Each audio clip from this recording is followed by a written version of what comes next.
to start out in Arizona today, and we'll talk with Greg. Hey, Greg, what do you got for us, sir? Hey, Andrew. First of all, I want to say a big thank you to you and your teaching. I'm celebrating 5 years this month of a steady diet of the grace message. Awesome. And I just got to say the last 5 years of my Christian life have been a level road instead of a roller coaster. Wow. And God has used you to do that, and I thank you very much. Well, thank you, my friend. That means a lot coming from you. It's great to hear from you, and I know you got a question on your mind today as well.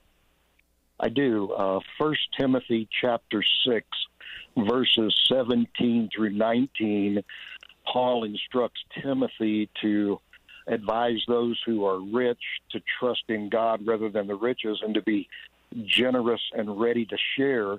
And he says by doing so, they're going to store up a treasure for a foundation for the future.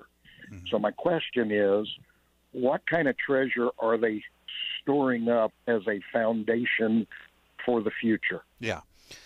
Well, first of all, these treasures, they're not earned. Treasures are discovered. Treasures are not wages. Treasures are something that you stumble upon, that you find, that you discover, and that you value. And so I think what the Apostle Paul is telling this young pastor Timothy here is that you're making a foundation for the coming age, and that coming age is when we get those resurrection bodies, when we live eternally with eternal bodies to match. That's going to be a beautiful time, and it's going to be a time where we see God face to face. We see who we are for the first time in clear terms, no longer in a mirror dimly, but we're gonna see our new hearts and sense them in every way. We won't have this decaying body any longer. And so there's a coming age when everything is revealed, a coming age when Christ returns, when there's a final judgment, when we see him face to face, we get our new bodies, we live with him forever. And this is, right now, we're in a training ground. I mean, right now, we're in a period of human history where we as believers walk planet Earth, we make choices. And I think what he's saying is be rich in good deeds, be generous, be willing to share. In this way, you'll lay up treasures for yourselves as a firm foundation. This is not about certificates redeemable in heaven's gift shop. This is not about increasing your jewelry in heaven or increasing your square footage in your mansion or trying to stack more crowns on your head. What he's talking about here is not some sort of wages that you're earning, but a treasure that's discovered. And when that treasure is discovered, it serves as a foundation for what is to come.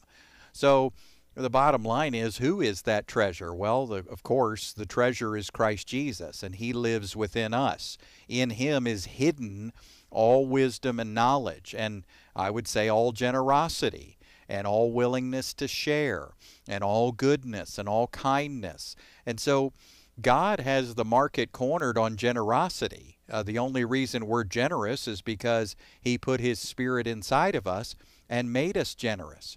So what he's saying is that we get to taste and share in the nature of Jesus, and it's not just a future thing. We get to taste him here and now through our generosity. So I think Paul could have said the same thing, Greg. He could have said it about hospitality.